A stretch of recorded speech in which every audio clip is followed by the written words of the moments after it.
Yo, hey guys, Bweeks here, back in the video. This is going to be another mage build guide. This build is based off of Rip Nova, and it also uses Arcane Breach, give us some utility as far as like pulling in enemies, and giving us arcanic emblems, which we then use with Rip Nova to deal more damage. So this is some basic gameplay. Basically what's happening here is I'm using Arcane Breach. It gives me 3 emblems, then I'm using Rift Nova to deal the big damage. And usually it one-shots everything. This is kind of still like a starter version of the build. There's a lot more you could add into it. But based off of what I've done, I think it's pretty much as far as it can go until we get some more tools to work with. So might be a build to keep an eye on. But yeah, it was a lot of fun. If this is the kind of build that you might be interested in, it's definitely not fully min-maxed. There's a lot of things we can upgrade, which I'll talk about later in the video, but basically this is like a budget version of Rift Nova Arcane Breach style of gameplay. But anyway, let's get into the gear and all of that, and I can show you what the character is all about. So when we're looking at the character here, I'll go ahead and talk about our Reaper and why we build certain ways with this Reaper. So we have the Primal Ancient Ancestral Legacy Staff, which you get by using the Ancestral Legacy Staff at level 38. It evolves into this one, or 48, and then it evolves into this one at level 72, I believe. So anyway, this is the third version of it. Might be a little off with the levels, but it's around that. You just use the weapon, eventually it evolves, and you can use the next one. So anyway, the weapon itself gives me % increased elemental damage based off the level of the weapon. Gives me 3 power crystals. Reaper damage added to LE damage instead of skill damage. So this is an elemental build. Power crystals are rotating around you, firing piercing crystal shards every second, dealing elemental damage to enemies hit is based off your elemental damage. We're not really trying to scale that damage too much. It's just like free damage, but it's kind of low, so it doesn't even really matter. Crystal shards can deal ancestral strike damage and trigger critical strike effects and ancestral strike effects. So that just means it's going to help with some of the later abilities on the staff. Crystal shards have critical strike chance and ancestral strike chance equal to yours, so just more crits. So now we're going to get into the actual procs. Whenever you deal critical strike damage, you gain an ancestral legacy stack, granting you 1% ancestral strike chance. So the more regular crits you get, the more stacks you get for ancestral crits. Until you get an ancestral crit, then you're going to lose those stacks and you have to start over again. So you don't really have to stack much ancestral crit to just get an ancestral crit. Every so often you're going to crit enough, and that's going to give you enough stacks, and then you're going to get your ancestral crit. And that brings us to the final one. Whenever you deal ancestral strike damage, you gain elemental fervor, granting you plus 84% elemental damage multiplier for the next 10 seconds. So we basically just want to get 1 ancestral crit every 10 seconds. So we have this up 100% of the time, and then elemental damage multiplier is equal to your critical strike chance. So we want to scale LE damage with this weapon. We want to scale crit. We can add in crit bonus, and then you really just want to get that multiplier at the end. That is what makes the build work at all. So anyway, as far as gear goes, we'll jump into that. I'm just using a couple of legendaries. We don't really need any of these at all. Like, this is just effective health. Cooldown is just attack speed, so you can attack a little faster, but it's definitely not needed. Emblem Manipulator is very helpful. Let's just use a different mastery, which I'll talk about a little later. That gives us a little more damage, but you can make this build work without it. And I'm not even sure this is the best way to go with it, but this is just what I've done. And I'm also using the Black Cape, which makes damage go to my mana instead of my life. Just gives me a bit more effective health. And I'm using the Battle Mage Mantle, which has a % chance every 3 seconds to cast another Nova, which it's every 3 seconds. We have a 44% chance. So it's really, you might get 1 every 6 seconds. It's really not that good. That's very slow. So if I did this again, I probably wouldn't even use the Battle Mage Mantle. I'll just use one of the other ones that either give me increased resist multiplier or evasion or something like that. Either way, we'll quickly go over the gear. So it's LE damage. You want to get a lot of flat LE damage. There's a couple pieces of gear that you can get area increased size, so I'm trying to scale up the size as much as possible. So anyway, we have LE damage, max life, area increased size, LE damage again. We don't have really any epic stats on most of this gear. These epics, I didn't roll them myself, I just found them with these epic stats. and then I just picked basically whichever ones were best for my build. So it does have some epic stats down there that are nice, like the life leech. The critical strike chance is also good, but other than that, we're going attack speed, which is just the same as cooldown reduction, and we're going flat LE damage, and I did some max life. You really want mainly flat LE damage because the weapon gives you percent elemental damage, so you need, the more flat you have, the more the percent is going to give you, and then from there it's going to get multiplied by the multiplier. So if you have too much percent LE damage but not enough flat, you're not going to get very much. You have to hit that balance between the two. And from what I've seen, you just want flat on all your gear. That's like the too long didn't read version. So next piece of gear we have Ancestral Strike Chance, Critical Strike Chance. You don't need the Ancestral Strike Chance. I went with it, and that gave me 17%. So it's just a free 13% here. So oftentimes we can keep that up even without the weapon's little proc, but you could get rid of that stat if you wanted. Again, LE damage, Critical Strike Chance, and then we have epic stat that just had Ancestral Strike Chance, Critical Strike Chance, and LE damage again. Our legendaries don't have any epic stats, so critical strike damage, LE damage, critical strike chance, area increase size. You're seeing like a theme. Life, critical strike damage, LE damage, LE damage, mana leech. So you want mana leech on one, you want life leech on one. Otherwise, I think before I got these epics, I was using mana leech on bracers and life leech on gloves, so that's something you can easily do. Boots, life, movement speed, crit damage. Then I have some damage reduction. Ring 2, life, LE damage, movement speed, and some damage reduction. We have crit strike chance, area increase size, max life, area increase size, LE damage, life, LE damage, life percentage. And then we have life, area increase size, critical strike chance, critical strike damage, more mana leech that doesn't do anything, and mini increase damage doesn't do anything. Then all my pieces of gear have +5 level to Bergeron's Slorm Reaper, +2 to Rift Nova, and +3 to Bravery. So, a combination of Bravery and Willpower. We'll talk about the attributes because you don't have to have exactly that, but let's jump into those. So this is what we have for the attributes. You could do almost full Bravery and then put the rest in Willpower. I basically just rolled until I got whatever, and then you can move them around as you want. So anyway, the key stuff we're going for here is every legendary equipment we have on gives us 10% damage. So as you saw, I still have a lot of epics. I still have 6 epics, so I'm missing out on 60% LE damage, which is then going to get multiplied by that multiplier. Then I'm also going for this one here. Whenever you pick up an item, you get a 1% critical strike chance for the next 10 seconds. Stacks up to 15 times, so that's just a 15% increased critical strike chance, which gives you 15% elemental multiplier with the Reaper. So that's why I'm using that. Same goes with these, 4 crit here, 6 crit here. That's just another 10% elemental damage multiplier. And I'm also using critical strike damage for each enemy within a 2-yard radius. So the more enemies there are, the more damage I'm going to do. And then lastly, we're going to Willpower. We're getting some flat LE damage. It's really not that much. That's like one piece of gear. We're getting some max mana. We're getting some area increase size, which we are scaling area increase size. And then the actual rock thing here is not very good.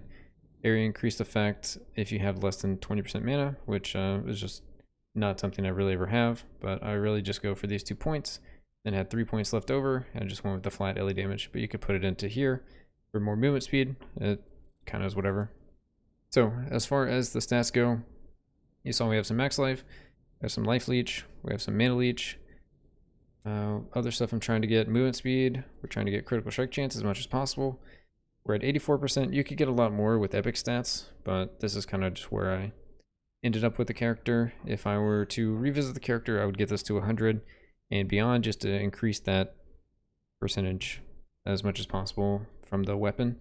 Get all that LE multiplier because I do get another 15% with the greed stacks.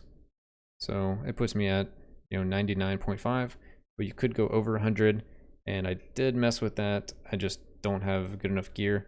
I just want to make sure that it actually applied if you do go over 100, and it does, so that is something you would want to do. You really wanted to push the damage. But we'll show the damage breakdown.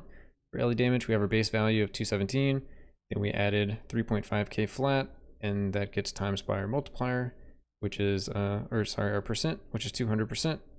And then we have a multiplier. The stuff isn't active right now, that's why you don't really see the damage. Other than that, we got a little bit of Ancestral Strike chance. We got some Critical Strike damage. Defense, I'm not really worried about. I try to get damage reduction where I can, but we really haven't needed to worry about it as much. And that's really it as far as stats go. So, Ancestral Legacy, we can talk about that.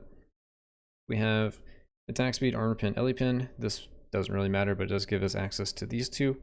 And this gives us an aura where you get plus 60% increased Ellie damage while the aura is toggled on, but it makes your skills cost double. That's fine. And then we have basically just Magic Find. So anyway, when I turn on the aura, that's going to give me even more skill power. So we go look at the Ellie damage again.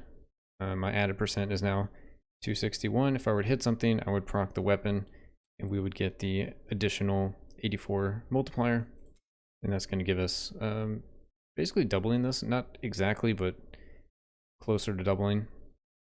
All right, let's talk about the actual masteries for the skill. So we're using Rift Nova. I am using Rift Nova has an additional plus 30 critical strike damage for each arcanic emblem you have. You also could use the remnants. I really bounce between these two. The remnant stuff is nice. And it puts a debuff that makes the remnants deal 100% increased damage, which is super good, but I just went with the critical strike damage instead. Next, I took the Rift Nova does not evenly distribute elemental damage anymore, but deals 40% decreased damage. I've messed around with this, and I've messed around with this one here. So Rift Nova has increased size by 60%.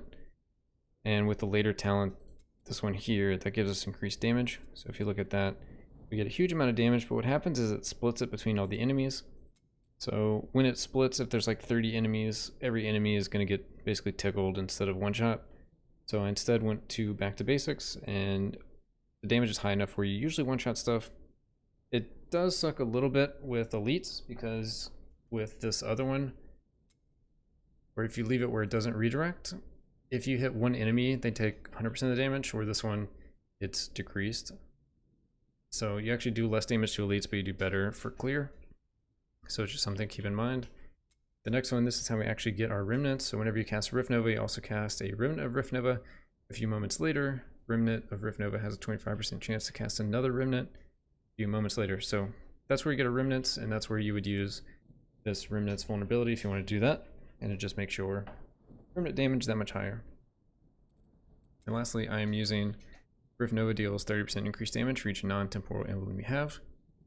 So this is where that belt comes in, to where when we use Arcane Breach, we get the 3 Arcanic emblems. Then we use Rift Nova, and that's going to switch us to 3 temporals. So we get 90% increased damage from that.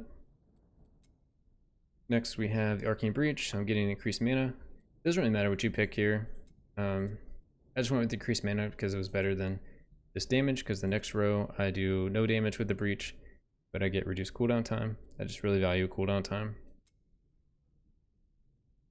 In the third row, we're getting Arcane Breach. Whenever it deals damage, we get attack speed. So even if it does 0 damage, we still get the attack speed modifier. I also mess around with the remnant skills, so you could go this one instead. Remnant skills have a plus 40% critical strike chance against enemies within the area effect of Arcane Breach, but since we got to almost 100% crit strike chance, this wasn't really needed, so I just went back to the attack speed. You can mess around with one of these other ones, but none of them really do anything. So I'm just using Arcane Flux for now. Next, Arcane Breach now lasts 3 seconds instead of however long it lasted before, 9.45 seconds. But it has increased area size. So the increased area size is just huge because it's going to pull like the whole screen towards you. With this next one, where Arcane Breach now constantly pulls enemies towards the center. And last one, I actually jumped between 2 different ones. You can use Time Warp, or you can use the Wall of Omens. We'll talk about each row really quickly. So for Time Warp, I felt like this one was the best, but you can get, this is what I normally use. Get the plus 40 critical strike damage. I go with the mana regen. I go for Life Leech, also gives me Mana Leech, so you wouldn't need Mana Leech on a piece of gear, you just get Life Leech as either an epic stat or on your gloves. These other ones don't really do anything. We do Remnant skills, deal increase 60% damage. Temporal clones blow up, but that doesn't really matter. 20% Ellie damage, get 35% area increased size, or increased effect. So that just gives it to where this gets or increased. This number over here actually, because it's the area effect. You also could go with the emblems, which will give you an extra 30% damage from that one. So I've kind of jumped between those two. And then here we get a remnant cloud, which is kind of the best thing you can get down there. But the main thing is the 60% remnant damage here, the critical damage here, and the 4 emblems. You could go for the area effect. It's kind of up to you. It's like 35% increased number here. If we choose that, it increases the number, but you could just go with the 4, and you're going to get 30 anyway from that, and you're going to get additional from there's one other one that increases. This one here, you get an extra 30 crit damage. This is probably the best way to do it. Would be this one here with these current talents. You also, or you could switch it to this one if you don't want to do the critical strike damage. Anyway, Wall of Omen, you can also use that. It's the one that makes you run faster when you go through it. So we get the 40% increased size, which will increase our damage. So if we actually turn this one on, actually increases the damage with here, so now it's 148. Next one, we get movement speed when we walk through it. There's really nothing to pick in this row, so we just got the time lock from our previous build. Daily damage based off your missing mana. We usually have like full mana, but that's the reason behind going for this one. If there's a bunch of enemies, it's going to increase my max mana, which I'll have a bunch of missing mana. Then I'll get a bunch of daily damage, but it's probably just the best thing in this row. Not really anything else that does anything. Next we have any projectiles that pass through the wall are destroyed. Just a nice safe little safeguard. I never got around to upgrading this one, but this would just be more elemental resist. It's really not even that much, but it's more than nothing. And then lastly, you get the 5 emblems. So the 5 emblems here with the Rift Nova can give you 150 critical strike chance, and it can give you 150 increased damage. So I jumped around between the two. It also gives you increased area. So it's up to you which one you prefer, but those are the kind of ones I messed with. And yeah, I'm really happy with how the character turned out. I do like the blink more mechanically, but the movement speed is very nice, and all the extra little things you get. So anyway, that's basically the build. Yeah, if it's something you're interested in, I would definitely say it's worth a try. There's probably a lot of things you can still upgrade as far as, you know, the rest of the legendaries. Get your 60% from the bravery stat here. You can get more critical strike chance on just your gear. Most of my gear is +8 reinforced level, and then I have kind of mediocre epic stats, or I have these legendaries that don't have any epic stats. So a lot of things you can do to upgrade the build. Anyway, hope you guys enjoyed. Like, comment, subscribe, all that fun stuff, and I'll catch you guys in the next video.